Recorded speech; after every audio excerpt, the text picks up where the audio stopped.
मालमत्तेची ओळख क्रमांकावरून होते. सीमांचे योग्य उल्लेख नाहीत हा दावा बाद आहे. आक्षेप फेटाळला. सिटी सर्वे गट नकाशामधील चतुर्सीमा वेगळ्या आहेत व सातबाऱ्यावरील चतुर्सीमा वेगळ्या आहेत. तर आपण एखादा दिवाणी दावा दाखल करताना अथवा खरेदी खत करताना कोणत्या चतुर्सीमा नमूद केल्या पाहिजेत हा आजच्या व्हिडिओचा विषय आहे. मित्रांनो, कोर्ट कचेरी या युट्यूब चॅनलला जर अद्याप आपण सबस्क्राईब केलं नसेल तर सबस्क्राईब करा. मित्रांनो, सिटी सर्वेच्या गट नकाशामध्ये चतुर्सीमा नमूद आहेत आणि सातबाऱ्यावर चतुर्सीमा नमूद आहेत. या चतुर्सीमा वेगवेगळ्या आहेत.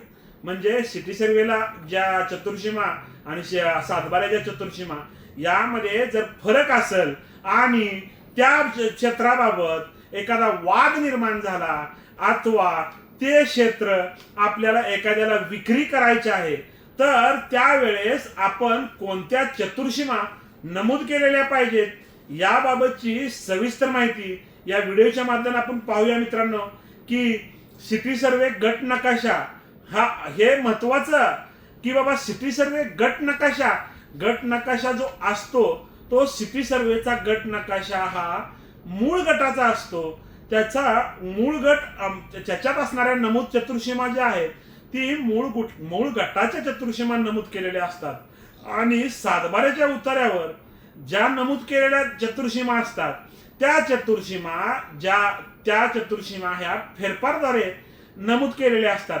आता याची सविस्तर माहिती आपण जाणून घेऊया की बाबा एक मूळ गट आहे. एक आपण फॉर एक्झाम्पल साठी गट घेऊया की गट नंबर 20 आहे आणि गट नंबर 20 ह्या गट नंबर 20च्या ज्या सिटी सर्वे ऑफिसला चतुर्सीमा आहेत ह्या संपूर्ण गट नंबर 20च्या चतुर्सीमा आहेत आणि गट नंबर 20 हा उदाहरणासाठी एक 15 एकराचा गट नंबर 20 आहे आणि त्या गटामध्ये 15 एकरापैकी एखाद्या हिंदू फॅमिलीचं वाटप झालं आणि त्यामध्ये 3 मुलं होती. तर त्या 3 मुलांना त्या वाटणीद्वारे 5-5-5 एकर अशी प्रॉपर्टी वाटून गेल्यानंतर त्या प्रॉपर्टीचं त्यांनी 85 खाली असो अथवा मेहरबान कोर्टामार्फत असो वाटप केलं. वाटप आदेशानुसार त्यांनी ते संबंधित अधिकारी यांच्याकडे नोंदीसाठी दिलं. नोंद मंजूर झाली. नोंद मंजूर झाल्यानंतर त्या नोंदीचा जो फेरफार घेतला जातो, सहाड्याचा उतारा घेतला जातो, म्युटेशन एंट्री त्याला इंग्लिश मध्ये म्हटलं जातं.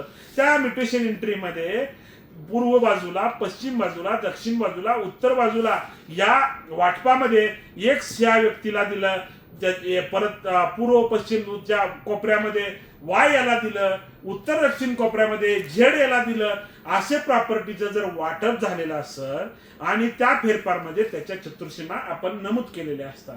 नमूद केल्यानंतर त्या चतुर्सीमा म्हणजे त्या सातबाऱ्यावरील एक्झॅक्ट लोकेशन होतं आणि सातबाऱ्यावरील एक्झॅक्ट लोकेशन त्याच्या चतुर्सीमा त्या फेरफारच्या आधारे संबंधित अधिकाऱ्याने नमूद केलेल्या असतात. त्यामुळे त्या सातबाऱ्याच्या चतुर्सीमा ही त्या तिथे नमूद झालेल्या असतात.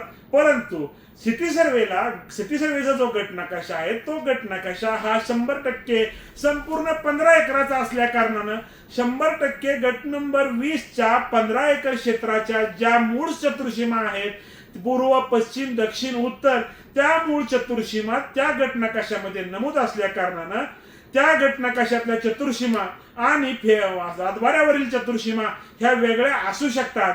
तर आपला प्रश्न असा आहे की चतुर्सीमा ह्या नमूद कुठल्या नमूद केल्या पाहिजेत? तर मित्रांनो, त्याचं उत्तर आहे की आपण सातबाऱ्यावरील चतुर्सीमा नमूद केल्या पाहिजेत. कारण गट नकाशामध्ये विभागणी झालेली नसते, मूळ गट असतो सिटी सर्वेच्या गट नकाशामध्ये. तसं सातबाऱ्यामध्ये खरेदीनं, कोर्टाच्या वाटपानं, 85च्या वाटपानं ते मालक बदलला जाऊ शकतो, त्याच्या दिशा बदलल्या जाऊ शकतात. कशामुळं?